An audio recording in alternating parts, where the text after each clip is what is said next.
Hi everyone, thank you for being here. We are really sorry we are a little bit late, but now it's starting. And thank you for being here for this African session on the Sesamers tour. So I'm happy to welcome Ben. Ben, can you tell us Yes. who you are and what is Startup Sesame, sorry, and this tour? What is it?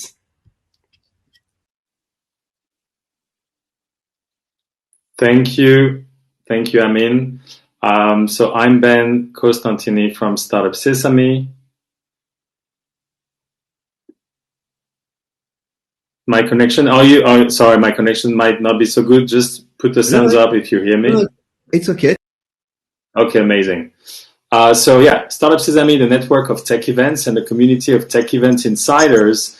We're on a 12-week tour, and today we are stopping not in a country, but in an entire continent. If you want to know more about the tour that we're doing, every single week, you go to tour.sesamers.com, and our goal and our aim is to showcase some of the best startup hubs in the planet to get people to learn more about what's going on. And while we're still away and we can't really travel, get to connect and learn from each other. We started in Paris, we did a stop in Israel, and we were in Estonia last week. And today for the third stop, as I was saying, we're not covering just one country, but an entire continent with our good friends from Afrobytes. Today is dedicated to the Africa tech ecosystem. And it's like a teaser of the upcoming online event, Afrobytes. So thank you so much, Amin and the team for hosting this event today. You're bringing your community with this series of talks and panels that we're going to have in the next hour and a half. That will give an overview of what's hot and exciting in the continent and why founders and investors, corporations as well, engage with the local ecosystem. That's all I wanted to say. Again, very, very proud of having this session today. Content looks fabulous. And I can't wait to learn about everything that you have in the plan for today and the prompt for today. Thank you so much. Thank you, Ben. And I just want to say that Startup Sesame is really a great platform. We are so proud to be Sesamer. I think it's very important because we will have a conversation about this, having more diverse voices in the global tech. And I think because we are lucky to be part of Startup Sesame, it's really helped us to have our voice on the global tech ecosystem. So thank you. So we will start now with our first guest. So the first time to start, we will talk about tech in Africa, basically, and it's a success story of growth. So I'm very happy to welcome first Andile Masuku for this panel. So Andile Masuku will be in this panel. Amma, Gyampo, sorry if I don't pronounce well, and Dario, Giuliani. So I will ask first Andile to introduce yourself. Hi everybody, thanks Amin.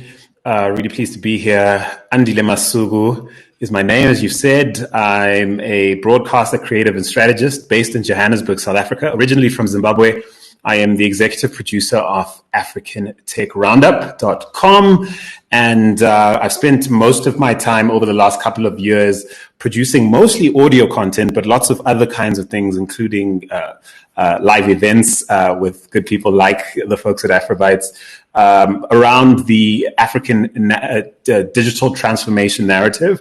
And we go by oversimplification is the enemy and not people. So we tackle issues, not people. And we're excited about the narrative as it's evolving. And thanks for having us. Thank you, Andile. So Africa Tech Roundup. I think now it's been 6 years that you are running Africa Tech Roundup. So basically you have seen all this story of growth for the African tech. Can you share with us the biggest things that shifted the African tech along those 6 years? And what are the key milestones? So when I first started covering African tech, it felt like a cottage industry. It felt like we were in the shack behind the big house. And over time, it started to evolve a narrative that was led largely by mobile telcos on the continent. This notion that really the highest tech play on the continent was mobile telcos, and anything they decided to do or not to do started to evolve. We started to see in probably the second or third year I was doing this, big names from Silicon Valley start to visit, folks like Zuckerberg and the Twitter CEO. Notably, we saw Jack Ma come to visit, bring a very pragmatic take, and we started to see a narrative that didn't other Africa, but thought of Africa as a partner. You started to see a real money where the rhetoric was being spouted. You started to see investments that weren't just favoring certain regions on the continent and certain countries. You actually started to see real business started to happen. The narrative abroad also started to shift, where the questions, because we're a platform that fields questions about the continent, we actually started to see the questions change. The question wasn't, is anything going on in Africa, or what can we do to come help you? It was a question of how could we get involved, because everything is starting to pop off. So that's really, top line, it's been really interesting to see how that narrative has changed. That's very interesting. I will just make a quick remark about this before asking you a second question. I had a conversation recently, and someone I really appreciate told me that, okay, how can we give a better image of Africa, and how Africa can seduce the external world? I was like, no. This was 6 years ago. Now it's not Africa that has to be like dancing, doing the belly dancing. It's over. It's you who have to get the interest of Africans. That's the reality now. Forget about what it was 5 years ago. That's over.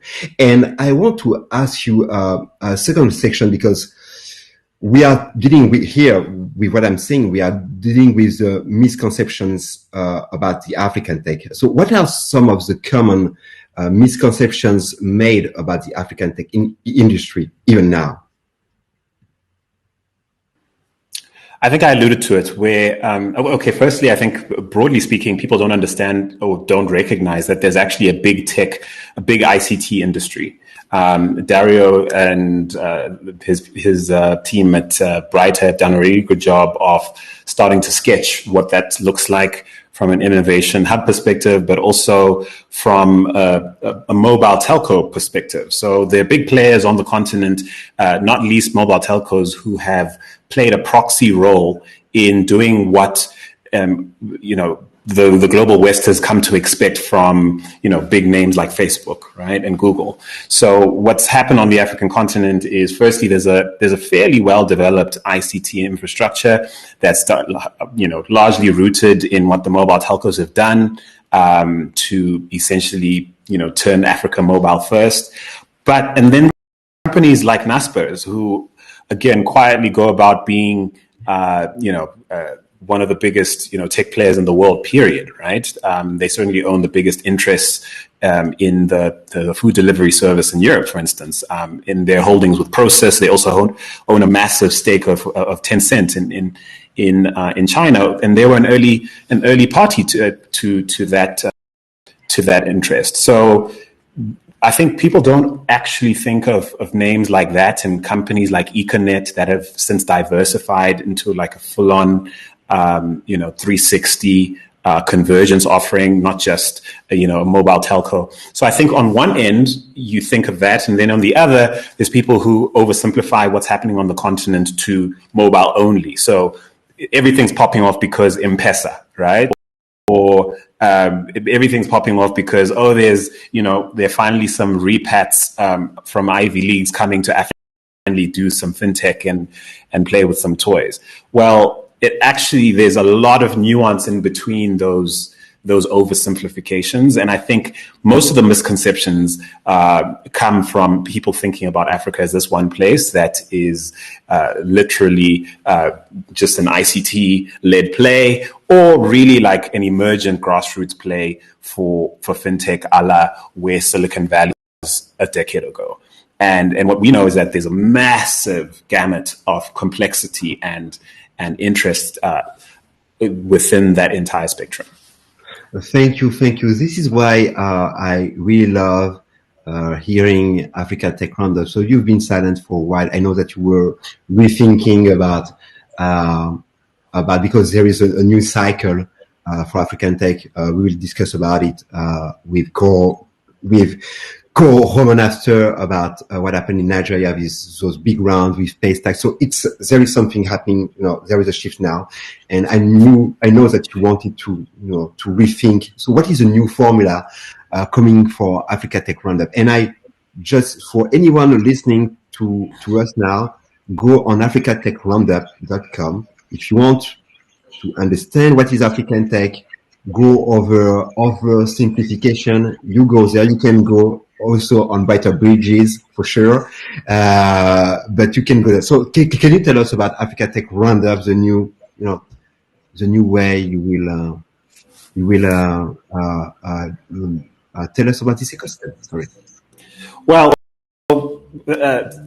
really, this is a podcast first platform, a podcast that was started on my couch 6 years ago, and the surprise was that it would turn into a community and a platform to represent an ecosystem that continues to be fairly, I don't want to say misrepresented, but often misunderstood and underrepresented in the world. And so that's what we built upon. And so a year ago, we recognized that the model we were approaching to perpetuate the sustainability of our platform wasn't working. We had to find a way to make this a sustainable venture on its own merits, not just as a lead gen opportunity for consulting opportunities for its founders. And so basically we're back with a new model that allows the ecosystem to sustain the growth and the perpetuation of this platform. We'll be launching on the 25th of May at Afrobytes. Yes. A premium offering as well as a freemium offering. So a lot of what you've come to expect in the past, but with a lot more value that we're packaging for premium consumption.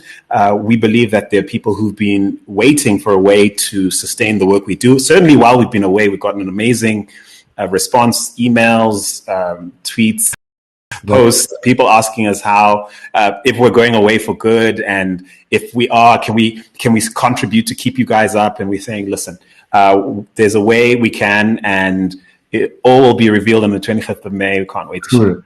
Yeah, you will see again Andile on Africa Day on May 25. You will moderate a session about NFT, so the new trend. So don't miss out this. It's not updated on the website because we are just assembling great people on that, but there will be a topic about NFT too. And you on Africa Tech Roundup, you will hear about the new trends, but you will hear also about the tectonic, I would say, movements in the African tech. And there is one, because I know that a lot of European looking at this session now. And anytime I'm going to any meeting in Western countries, it's, hey, what about China? What about China?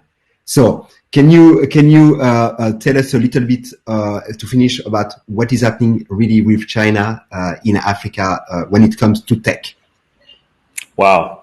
I suppose, it's quite interesting. China is the proxy for I suppose is often the elephant in any room when you're talking about at a macro scale, Africa trying to assert itself on the world stage, and it often is sort of portrayed as Africa partnering with the West or Africa partnering with China. And what we've observed really is just a difference in approach to creating partnerships and trying to create and extract value on the African continent. What we found over time is, China doing interesting deals with countries like Ethiopia. People forget Ethiopia is the second most populous country on the continent. And China has, for the better part of a decade, quietly been making themselves indispensable to Ethiopia's plans for how to think about a digital-led future for their country. Meanwhile, narratives about on Twitter, it's been this running joke that, if you send an email on one side of Addis, it'll take a few days to get to the other side. And what people don't recognize is that Ethiopia has just chosen to build a backbone for its vision, for its digital vision, quite differently to many countries on the African continent, and leveraging heavily on partnerships with companies in China like ZTE, for instance.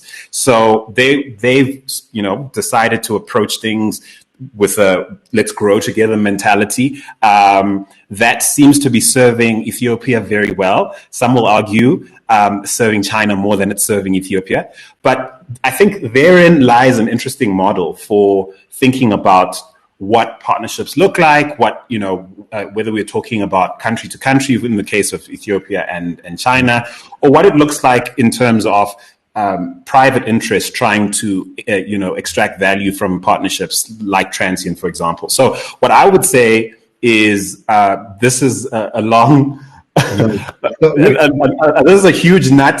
I would encourage you to visit AfricanTechRoundup.com, see what we've been talking about around that. But I would say that there's an interesting trend towards, how foreign interests are interacting with an increasingly confident African continent, and actually trying to see where the nuances are for where the exchange of value is happening or not happening, and whether that exchange is actually equal. That should be an interesting thing to watch. Thank you very much. Talking about countries' strategy and positioning, I propose that we visit now Ghana. Okay, Andile, thank you so much. I will introduce Amma. Amma, you are here. So Amma, can you introduce yourself? So you are based in Accra, Ghana. Yes, I'm based in Accra, Ghana. My name is Amma Gyampo. I'm the co-founder of ScaleUp Africa. And we work with a lot of SMEs here in Ghana, and we work with the agri sector, the technology sector. We work a lot with youth and women to really bring them into the new economy. And we work through a lot of strategic partnerships with corporations and foundations like MasterCard Foundation and Access Bank, for example, to just build up our ecosystem and also to navigate those who want to come into the continent to find their way. Yes, and a company found its way recently to Ghana. It's Twitter. Twitter announced that, okay, I know that Nigeria is not happy with that, but we will have a conversation with them after. I'm joking. But Twitter has decided to set up their HQ in Ghana. So why Ghana first? So our audience can know more about what is happening in this ecosystem. Why Ghana? Why Twitter is coming in Ghana? Why Stevie Wonder has decided to move permanently from the US to Ghana? What is happening with Ghana? Look, I think Ghana's had a fantastic couple of years. I don't want to be, political, but we've had a great few years in terms of the Year of Return campaign, which brought a lot of people in terms of diaspora investors into the continent. We had a lot of news coverage and PR around that. And of course, the policies around, building the tech ecosystem, which is in itself a very vibrant one. I think we have almost 30 hubs across the country from the southern, from Accra, where I am right now, to Takoradi, all the way to the north of Ghana. So a very vibrant ecosystem, from iSpace and, Impact Hub in the south to, Honod in Volta region.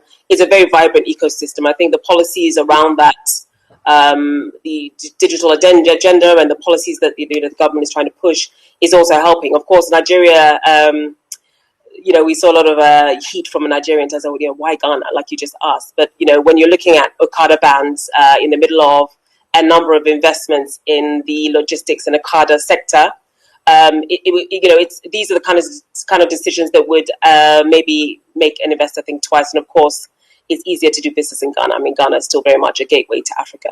And don't forget, Google set up their AI lab here a couple of years ago. So it's not like the first big tech name that we've seen establishing a very strategic position in Ghana. So Ghana has a lot riding on what we offer, and in comparison to accessing the rest of the continent, we're also the hub for the free trade agreement and secretariat. So yeah, a lot riding on Ghana right now. Yeah, I can only advise people that are looking at us right now. If you've never been in Accra, just book your plane and go there. That's really cool. People are fantastic there. And when I went to Ghana, I was amazed to see that, okay, we are talking about Twitter, about Google, about the tech industry, but what about the average people? If you have to share now for all our audience, because I know that you travel a lot, you are sometimes in the US, in Europe, you are all around, okay? Even if you are based in Ghana, I see you often in London.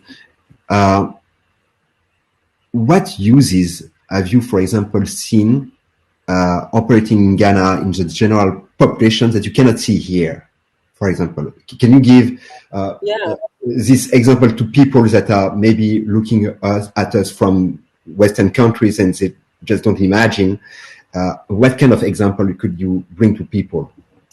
Yeah, sure. I mean, I've got to start off the conversation by saying that, we still don't produce enough tech in the continent. I mean, if you look at global patents, we only probably produce 1% of the global number of patents that are filed every year.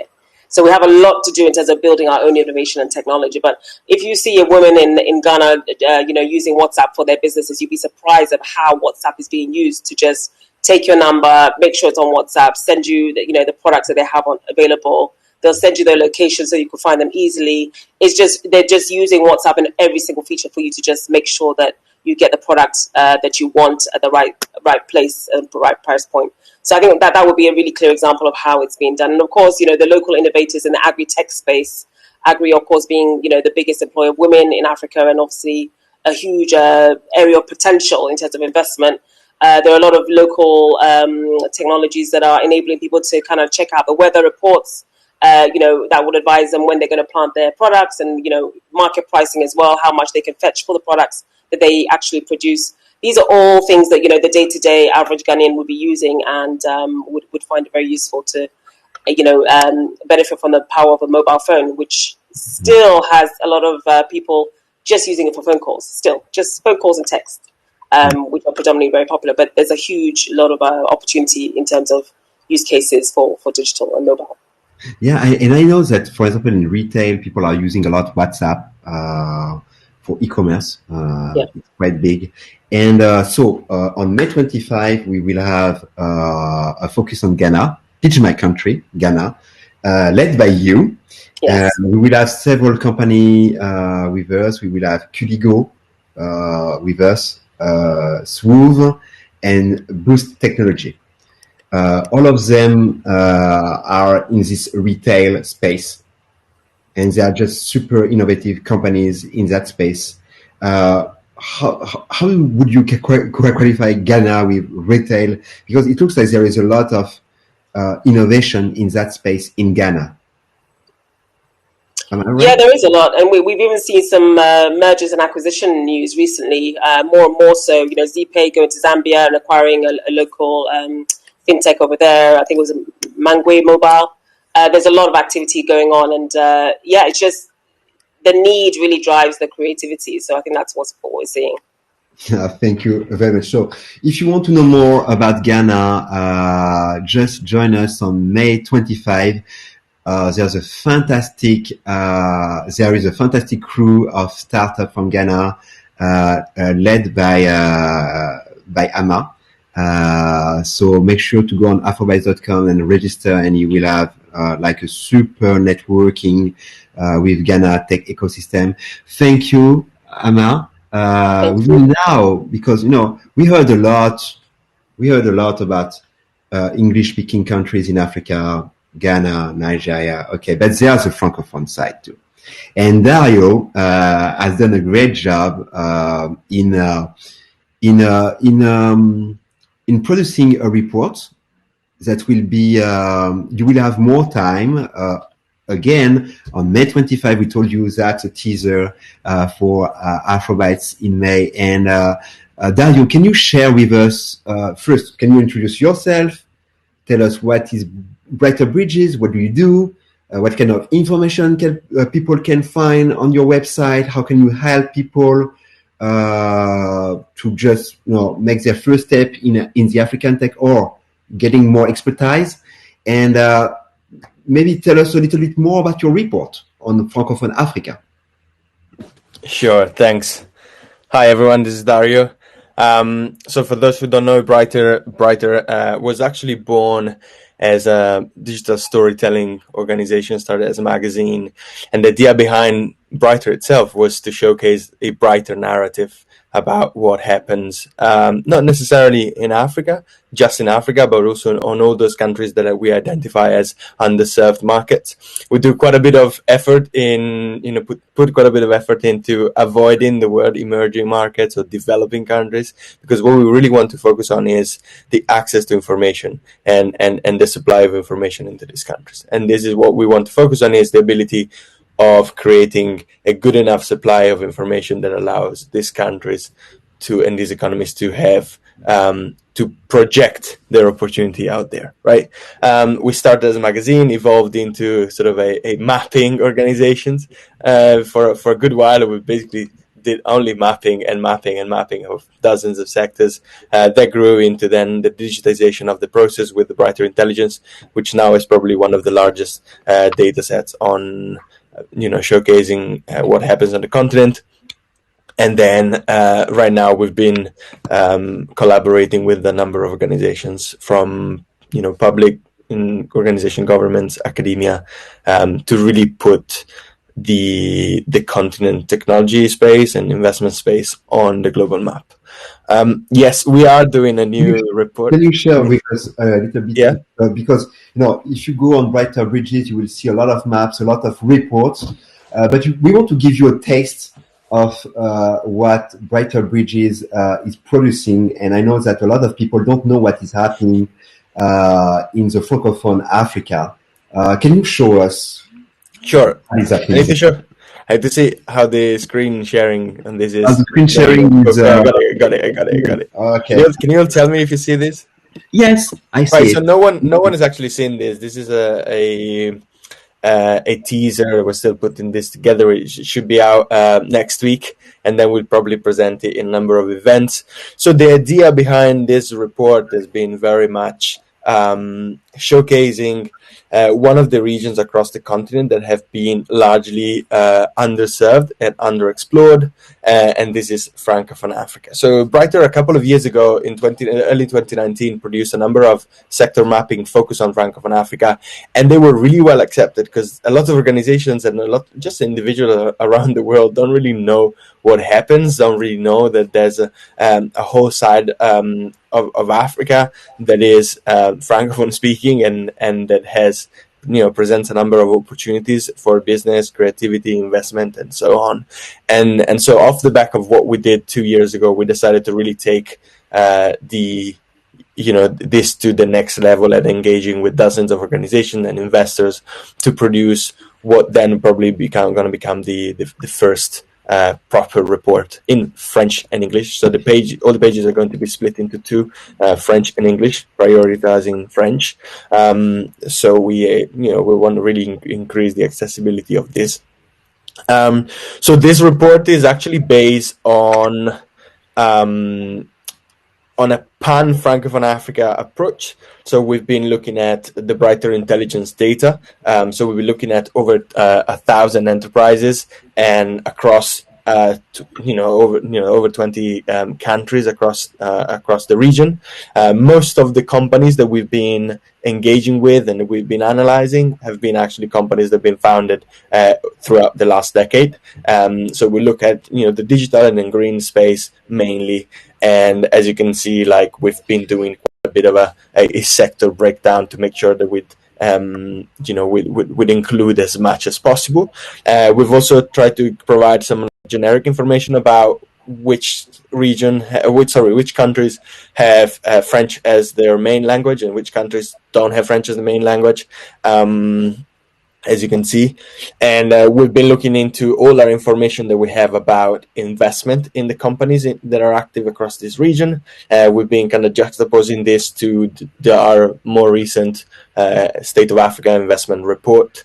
That was quite a success, so we wanted to use that as a benchmark for our study. And then again, as you can see, here is an example. It's simply just because it's not out yet, so we're still working on it.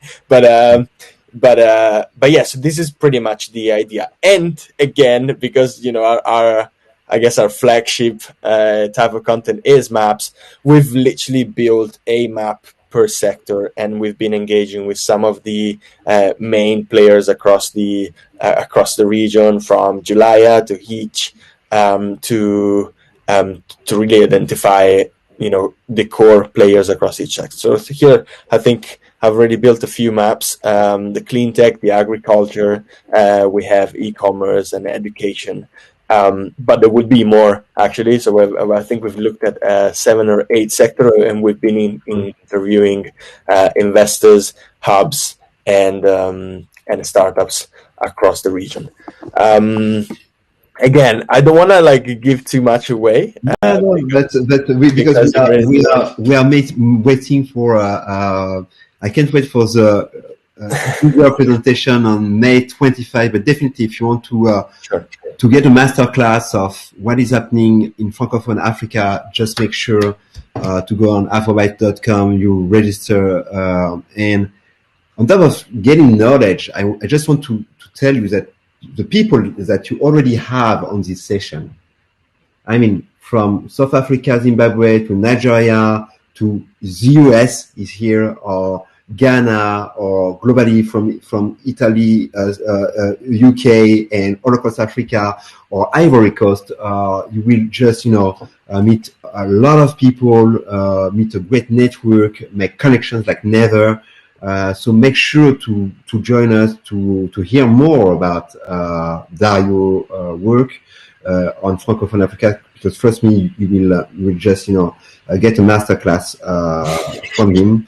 I just want to do something before we will have a concrete example of a company in Francophone Africa with CinetPay in a few seconds. But first, if you allow me, I would like to do a group fee. This is something I already do at the end, but this time I want to do it now. So I will take a picture. It's going to be a group fee, so you can smile. You probably see your photo now. You take your photo, click. You can click on use this one or retake. I use mine. It's good. So you will have a little souvenir of this session.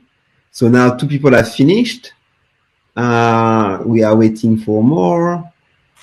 Also, just want to say, Idris, I just found a photo of 2 years ago in Yopougon with Matthias and Fanny in a club. I just found it on my phone.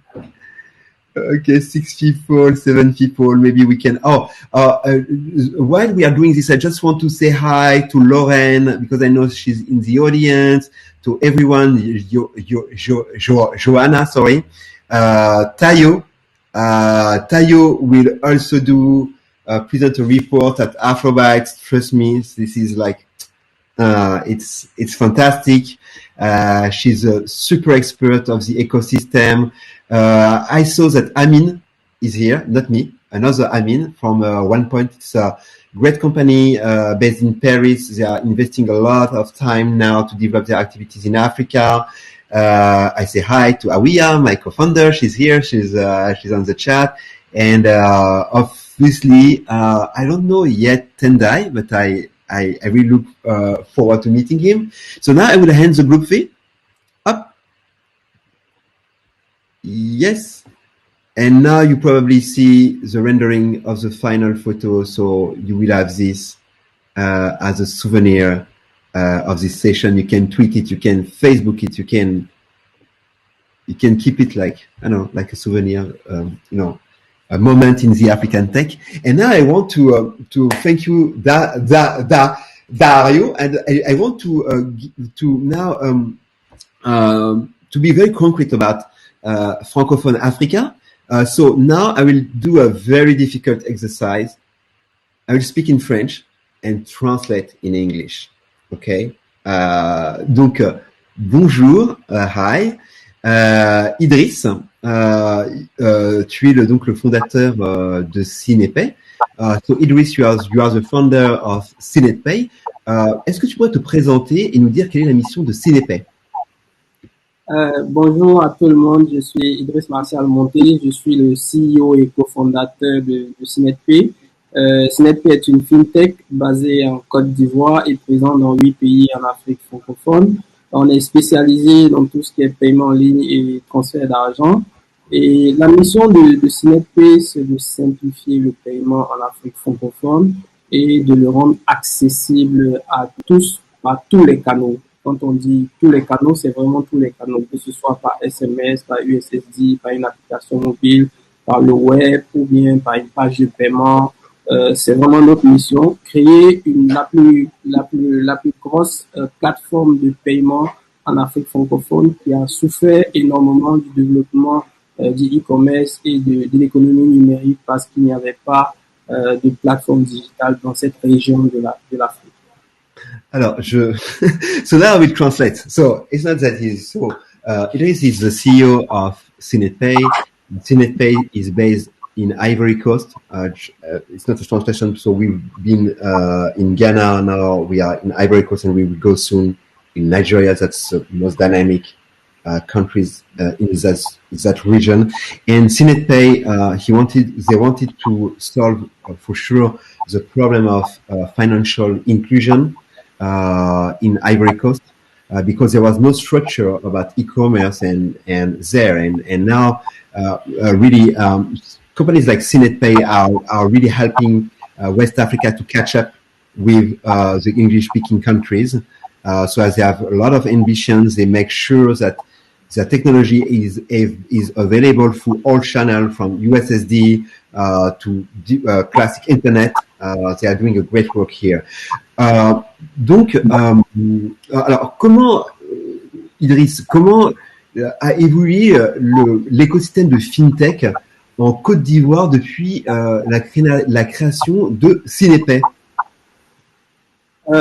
Avant CinetPay, il n'existait vraiment pas d'écosystème de FinTech en Côte d'Ivoire. Depuis la création de CinetPay en 2016, on constate la création et la présence sur le marché de nombreux acteurs locaux qui font exactement dans le domaine du paiement, des wallets, de la RegTech, de la SulTech. Et très récemment, on a constaté la présence de gros acteurs internationaux comme Paystack et Flutterwave qui essaient de se positionner en Afrique francophone pour étendre leur présence en Afrique.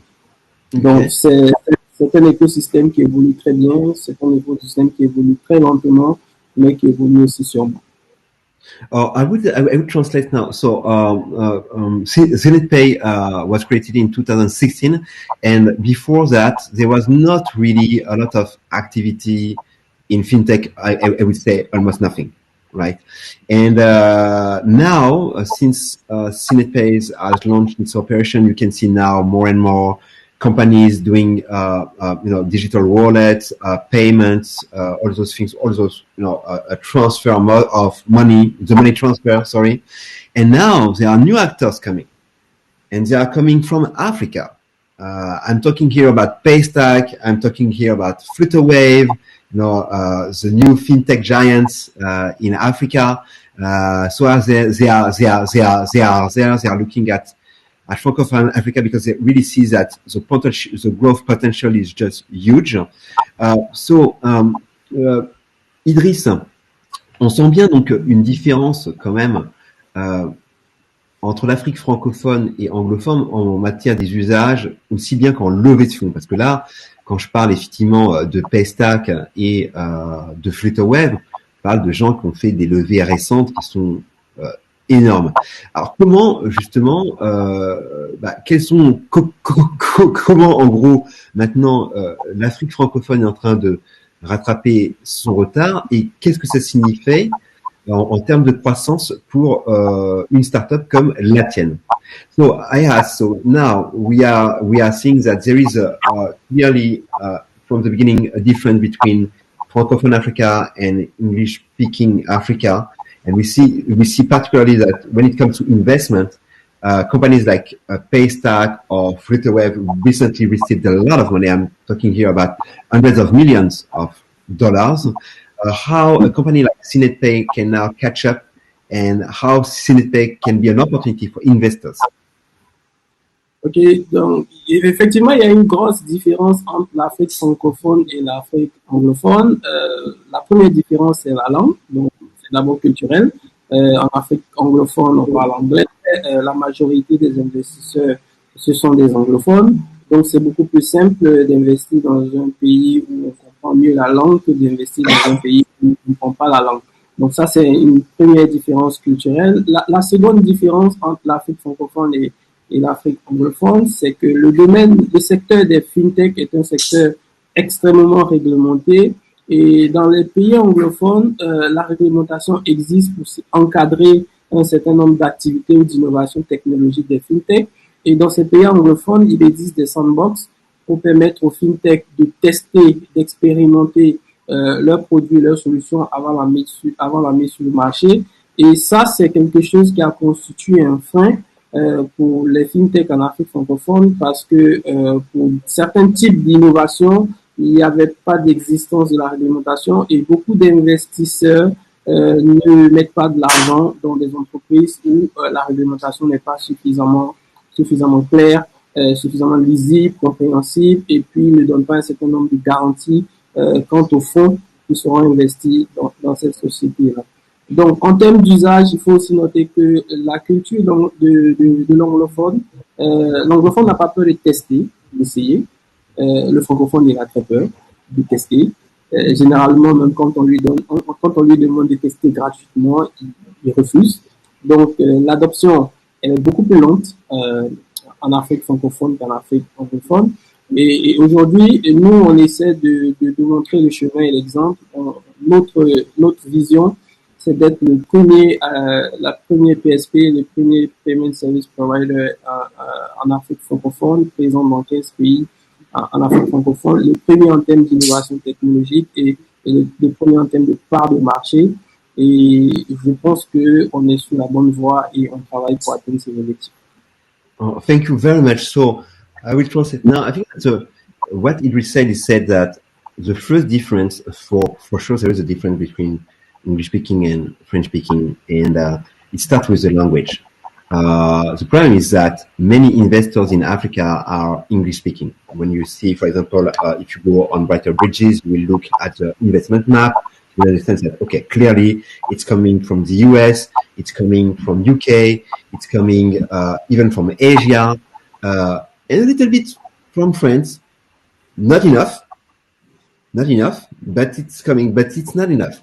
And the problem is that if you're an investor and you don't speak the language, it's kind of hard to invest in a company. You don't know how to manage this after for very practical reasons. You have meetings, you have your board, you have all those things. So managing is like, I don't know so much. Okay. First thing. The second problem, the second issue, which is a huge problem at the beginning for fintech in Africa, was the lack of regulations. You had regulations in English speaking, not in French speaking. So the times that the regulators do its job, the problem is that as an investor, you want to make sure that if you invest in a company, the landscape won't change, because after you just lose your money, it's not even the fault of the startup. It's just that there is no regulation, so it's not stable. So it was really a break for people to invest in fintech in Africa. The third the first issue was, I would say that in English speaking country, people are more likely to test things. They are like, okay, I'm testing this. In Francophone Africa, especially in Ivory Coast, people are more like conservative. I'm like, okay, what are you doing? What is this? I'm not sure. So adoption is takes a little bit longer. You have to build the confidence with the audience. That is something that takes longer. But however, CinetPay has an ambition, and they want to be number one in that space, at least on their market, and expand after on other markets. So just to finish, for final question for you. First, two questions. First, do you have a message for investors about fintech in Francophone Africa? First, and the second, did you see an impact on your business with the COVID crisis? Oh, je translate ou pas? Bon, ça okay. va. Ça, okay. Donc, effectivement, la crise de la COVID-19 a amené beaucoup d'entreprises à réfléchir différemment, à penser différemment et à concevoir leur activité différemment parce qu'on ne pouvait pas sortir, les utilisateurs ne pouvaient pas sortir, les clients ne pouvaient pas sortir, mais par contre, beaucoup de personnes avaient de l'argent sur les comptes bancaires. Donc, comment proposer ces services, ces produits aux clients tout en respectant les mesures barrières? Ça, c'est quelque chose, c'est une réflexion que beaucoup d'entreprises ont commencé à mener. Donc, beaucoup se sont orientés vers la digitalisation de leurs services, de leurs produits, pour pouvoir continuer à délivrer et à offrir le service malgré la grave crise sanitaire qui secoue le monde actuellement. Donc, c'est une très bonne chose pour nous parce que plus les entreprises iront vers la digitalisation, plus les fintechs spécialisés dans le secteur du paiement pourront proposer des solutions de paiement digital à ces entreprises qui digitalisent leurs produits et leurs services. Alors, moi, si j'ai un message à délivrer aux investisseurs, c'est que l'Afrique francophone, c'est l'endroit où il faut venir investir pour les fintechs parce que les opportunités sont immenses. Nous, on est parti de rien, sans jamais lever de fonds, on a bootstrappé. Et aujourd'hui, on réalise des revenus de plus de 1,7 million de dollars de francs CFA en 2020 et on est une équipe de plus de 50 employés. Ça, c'est vraiment du jamais vu en Afrique francophone et j'en connais pas vraiment de fintech en Afrique anglophone qui ont réussi à réaliser de telles prouesses sans jamais lever de fonds. Donc, moi, j'invite les investisseurs à venir investir en Afrique francophone et surtout à venir investir dans CinetPay. Okay, thank you very much. So we have two messages here. The first one is about the COVID crisis. For sure, COVID crisis also had a large impact on the economy in Africa. But what is interesting is that people wanted to do business, so they wanted to digitalize their activities. So COVID-19 crisis has had an effect of like anywhere in the world, but accelerating the digitalization of the economy. So companies went to see the fintech like CinetPay, say, hey, help me with my business because I need to keep on selling what I'm doing. First thing. The second thing is that this is a message for you, investors. Take a look at Francophone Africa. The growth is very important. It's probably another session for in another conference or panel, but you have to know that they are making now $1.7 million in 2020 without raising any money along the way. So there is this culture of bootstrapping in Africa. I mean, like, I know that people that are doing tech events maybe are looking at us now, or there is this culture in Africa. You don't do cash burn. This is something we don't even understand what it is. You have to get your traction from day one traction. Otherwise, you know that you will have to bootstrap for 1 or 2 years to get those number of 1.7 or 2 million to get the first money of investment. So take a look at Africa, take a look at Francophone Africa. It's definitely an overlooked space, and there is a lot of growth to do there. So thank you, Idris. You will be at Afrobytes too on May 25 on a panel dedicated to fintech in Africa along with other companies, and we will have a deeper conversation about fintech. So thank you very much. Thank you. So thank you all. So now we are moving to our last panel. I'm sorry we are running a little bit late because we started a little bit later. So thank you, Vera, for your patience. I can hear you, Vera. Was there a question? Yes, you're welcome, of course. You can turn off your microphone if you want. Inès, tu peux fermer ton. Okay, so Vera, Koromon, thank you for your patience. You've been very patient. We are running late, but I'm very happy to have you here. This is fantastic. Actually, I was very worried about not being able to do those physical events, but look, now we are in Ivory Coast, we are in Ghana, we are in UK, we are here in Paris because you are American, but you're in Paris, and Koromon is in Nigeria, and Andile, he's in South Africa. So that's very diverse, and the team of Sesame Startup is here around, and they connect us with all other ecosystems, and that's really fantastic. So Vera, I want to let you introduce yourself, because if I just give some keywords like California, Paris, and South Africa. Perfect. What is this combination? Can you introduce? Perfect. So my name is Vera Baker. I am, in fact, an American based in Paris. I've lived here for the past decade, and initially started off on the operator side working for a startup. Since then, I've transitioned, and now along the investor space. And so I also work with and advise startups. And I think one of the kind of big things I'm doing is really focused on creating this community. So I am the founder of a newsletter. It's called For Colored Girls Who Tech. The initial mission of the newsletter was to essentially put together Black and brown women and highlight entrepreneurship and venture capital opportunities. That newsletter has kind of blossomed and ballooned and has come its own community, and we now accept men and women. You don't have to be a person of color, but certainly the information is targeted, and the idea is really to essentially to how do we get more diverse voices, more underrepresented founders at the table so that they are speaking at Afrobytes, that they're speaking at Slush and the Next Web and all these other events, and how are they also being engaged in terms of all the funding opportunities that are taking place as well, right? And so that is kind of the genesis of For Colored Girls to Tech. In the past few months, I've been transitioning on the investor side. And so as I'm based in Europe, I'm one of the angel investors this year for Atomico. Every year, as you may know, that Atomico runs. So it's over. So essentially what they do is they dedicate over $1 million to angel investors that are focusing on diversifying their portfolio. And so my focus is how do I focus and find those diverse founders that are here in Europe? And so looking at that. And so for me, diversity encompasses obviously ethnicity and gender and sexuality. And so that is kind of my focus there. And then on the same end, I also work for an early stage Pan-African venture capital fund that essentially is focused on investing in community and capital into a new generation of African entrepreneurs. And so we're based out of South Africa. Idris, we actually are focused on Francophone Africa. One of our portfolio companies this year comes from Madagascar. And so we are certainly interested in looking at African entrepreneurs all over the continent.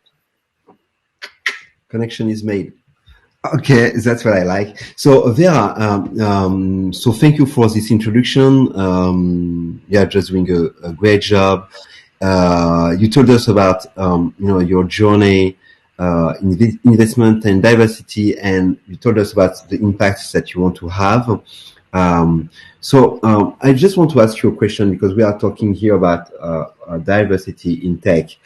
It seems that anytime African tech speakers are invited to events, which is great. I see a lot more content about Africa in many tech events in Europe, but not only. It is only to talk about the continent. Right. It's as if, their expertise would have kind of borders, strict borders. So, I mean, like everyone on earth is discussing about Africa, Right. But would it be good for global tech to hear more about African perspectives on global tech issues, and what this could, bring to the conversation, the global conversation in tech, globally, I would say. Absolutely. I think that this is just, I don't know where this comes from, this idea that global tech conferences have to focus only on an African tech platform. It's as if they don't do this African tech platform or a session, that African voices aren't welcome. And as we know, when you kind of scan the continent, Africans are in everything from transportation to AI to gaming, etc. So there is no point to essentially say that we only want Africans when it's focused on those things. And so I think that we just have to kind of break this mentality and understand there are talented entrepreneurs all over the case. They may have the skin color, their skin color is a different color, but they certainly have a lot to bring to the conversation, and to not just look at plugging in African speakers only on African topics. I think it's always astonishing to me that happens, particularly coming from my perspective in the USA.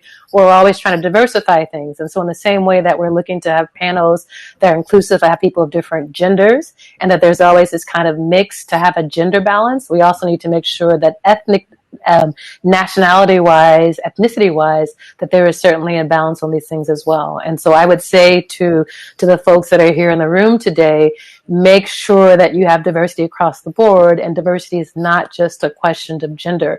And even as we've seen on this panel today, right, Africa is an enormous continent. There's a huge diversity in the languages and the culture that happens as well. And so it's not just about having the one African that's only from, one of the 2 or 3 countries that everyone talks about. There's a huge amount of diversity all over. And I would say to the people here to try to look outside of Nigeria and Kenya, and to look at places like Ethiopia and Ivory Coast and Egypt, and to find kind of new and diverse voices that are there. Thank you. That's a message to Africa. To tech event organizers. Don't hesitate to reach out to us, Vera or others. If you want to build your panel, if you want to have the great stories, go to Africa Tech Roundup. If you want to have the super mapping, go to Briter Bridges. This community, the African Tech community, is ready to help you to build a solid narrative. And for sure, don't hesitate to have, I would say, people of African descent on other topics than Africa. We can discuss Facebook, not radio, but Facebook, about its policy, about many things, and sometimes you will probably produce more content, more astonishing content for your audience if you hear stories, for example, of Mark Zuckerberg going in Kenya to ask Kenyans, why do you do business on Facebook? And this is what inspires him to make the buy button on Instagram. This is something that born in Africa, and this is a narrative you should, give to your audience, that you can find uses in Africa that you can find after transform even in Western countries. About stories, thank you, Vera. I want to introduce our audience now to a fantastic media supporting the Africa Tech for so many years now. It's Tech Cabal. Roman, can you introduce yourself? Tell us what you do at Tech Cabal. What is Tech Cabal? Sure. It is part of something bigger, what it is. Thank you so much, Amin, and hello to everyone. My name is Koromane, and I am Tech Cabal's managing editor. Like Amin said, Tech Cabal is a part of Big Cabal Media. So Tech Cabal is a standalone publication. A lot of people tend to think that Tech Cabal is a company, but it's actually a media publication under Cabal Media, which is the company. And then under Big Cabal Media is Sikoko magazine, which it's targeted at Gen Z, but it's also quite youthful, and they're more creative with the way that they express themselves and the way they write about not just Nigerian culture, but also just generally how young Africans are interacting with life, culture, art, and all of that. Tech Cabal is primarily focused on reporting tech and business news in Africa. When Tech Cabal was first launched, the primary audience in the beginning was Nigeria, because the 2 founders at that time wanted to tell tech stories out of Nigeria because they realized that it wasn't being told. Eventually, leadership changed, and when Tomiwa, the CEO of Big Cabal Media, came in, there was a decision to expand coverage beyond just Nigeria. And to follow along in that vision, I was brought in, as well as the editor-in-chief, Goke, to really drive Tech About 3.0, which is tech and business news, but also human angle stories out of Africa. It doesn't matter who or what they're doing, as long as they're building products and services that benefit the African market, and also draws global attention to how we're building in Africa. Not so much us looking for charity, but really pay attention to what we're doing here and know that Africa is not some backwards land as the media tends to present it abroad, right? So Tech About is just one of the players in the media space in Africa who is, doing their own part to report tech and business news. Yeah, so that's and talking about taking your part about reporting what is happening in African tech, it's been a while now that the Nigerian tech is making international headlines with companies such as Paystack or Flutterwave. Right. How do you explain the success of your ecosystem? And what are the key milestones for this ecosystem? What happened? Can you tell us, what was the moment where you were like, okay, we are going to the next level right now? Definitely. If I would love to actually answer this both as a former staff of Flutterwave and then someone who is now behind the scenes working in media.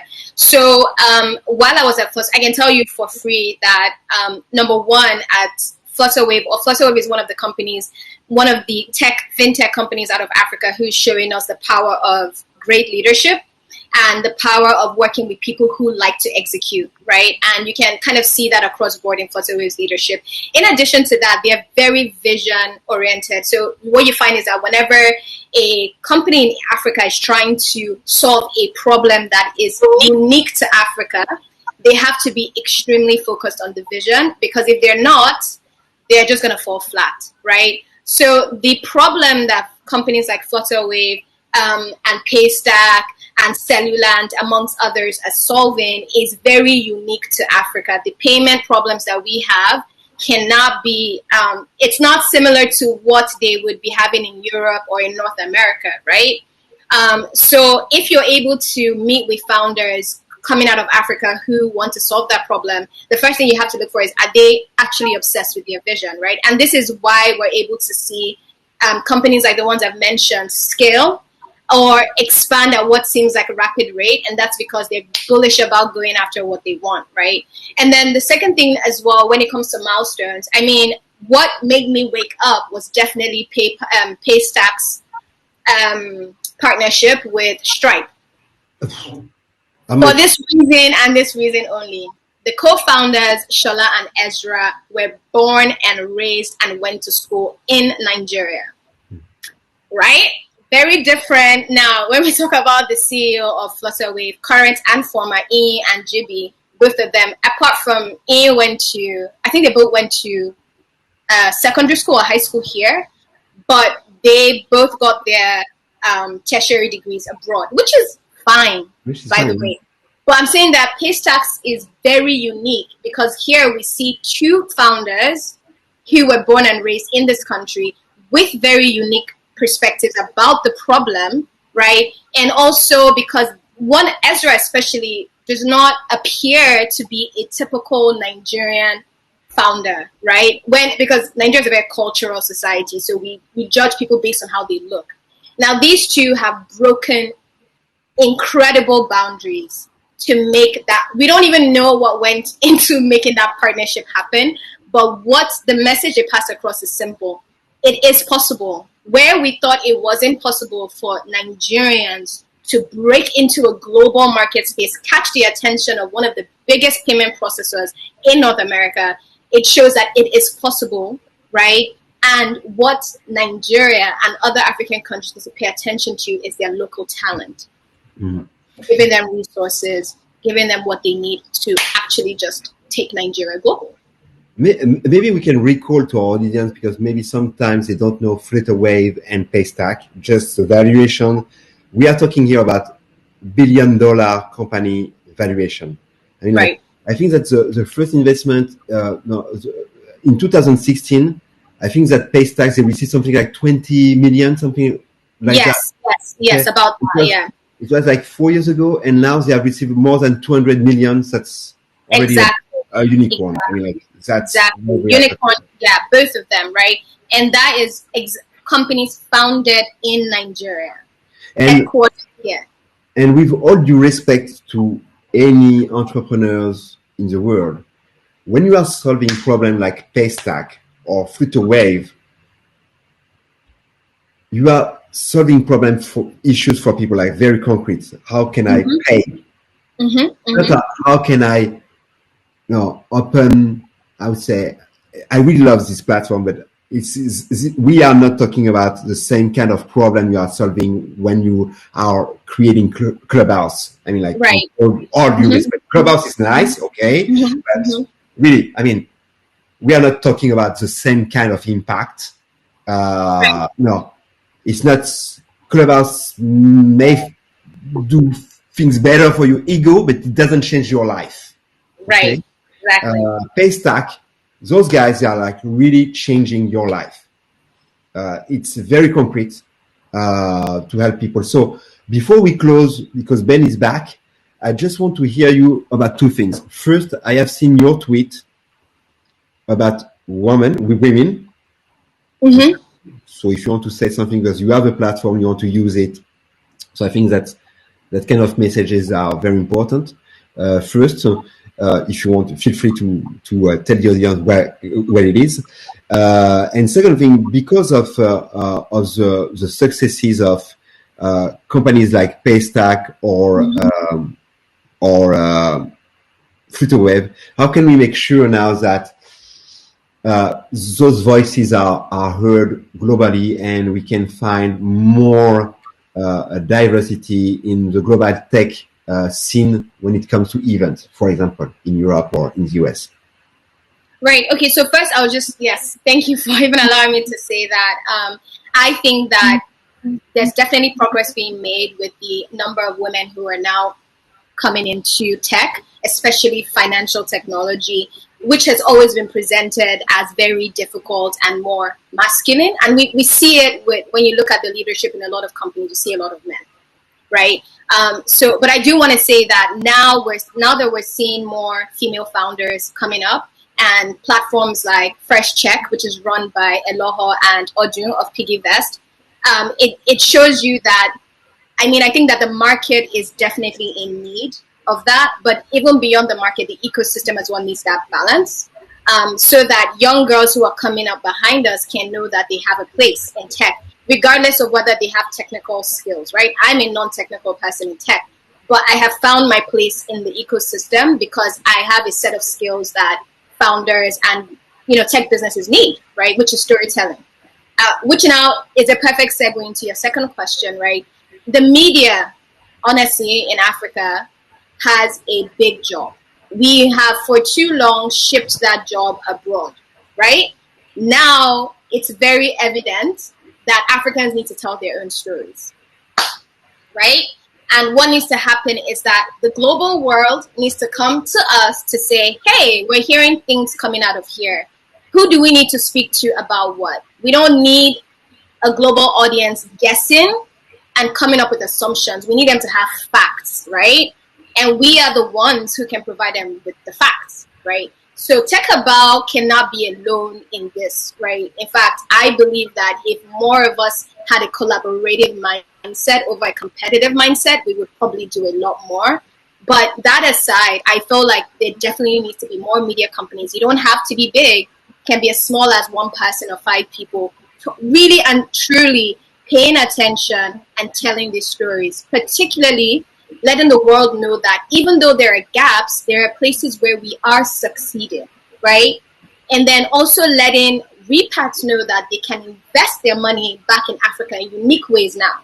It doesn't only have to be through remittances, sending money home. It can be by funding local VCs, right? in the continent, in Nigeria, in Ghana, in South Africa, in Kenya, and saying, look, we want to invest in these companies because they are making social impact, right? Like you said, not for the ego, but for the communities, for the cities, for villages where people don't have access to bank accounts, right? And then letting the world know this is what we're doing back home. Come and find out from us, right? You. Yeah. Thank you. That's perfect. So thank you very much. Thank you all.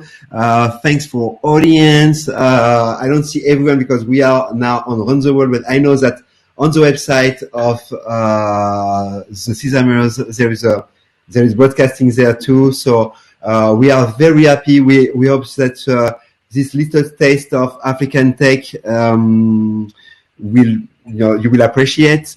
We invite you to join us on May 25 for Afrobytes. You will meet so many profiles there. You will meet all those people that are here. We are cooking something really cool for you. That's going to be nice. And thank you again, Ben, for giving us this opportunity to build more bridges between the African tech and other ecosystem. And I give you the final word. Thank you. Thank you so much. Thank you so much. I mean, Afrobytes and all the involved in today's event. That was amazing. Really, thank you for all the learnings. You can watch the full session on our YouTube and Facebook channels in case you missed a part of it. Personally, I really enjoyed learning about the different innovations. I mean, of course, like all the different innovations happening in Africa, but especially about speaker diversity at tech events. As you know, it's a topic that is very dear to our hearts. And we're open to collaboration. Tech Cabal, you mentioned that. The tour is a collaborative effort. That wouldn't be possible with the support of 12 different organizers from all over the world who are, building those sessions on a weekly basis. Next week will be so like going up north, and that will be a session curated by Emerge Conference. So if you're interested in the Russian, Belarus market, hop in the tour, come in, and if you're not registered yet to receive all these updates, you go to tour.sesamers.com. I also invite people who are interested in tech events and what's cooking to go and subscribe to selected.sesamers.com. It's a weekly newsletter. We curate the best events all around the world, always looking for interesting events. So if you have, an insight on what's going on in your market, I'm looking at you right now, please feel free to reach out. We're always looking for contributors and people who know what's going on in their own geography. That's all. I also want to say thank you to the team who makes this possible every week, and to French Tech who is supporting Sesamers on tour. That's all for me. See you next week. And thanks to Amanda and Tara and all the team for sure. So thank you guys. It was a pleasure. So we are running a little bit late. I will launch for the people still here. If you want to talk to each other, I will launch a very quick networking session, 2 or 3 rounds. You will meet people here, 2-3 minutes, so you can say hi to the audience and meet each other. And we definitely look forward to seeing you on May 25 for Afrobytes and on the Sesamers tour, tour.sesamers.com, to discover more ecosystem. I don't know the translation in English, but c'est le tour du monde en 80 jours. Okay. Thank you. Bye, guys. And I launch the networking session. Thank you. So I'm launching this.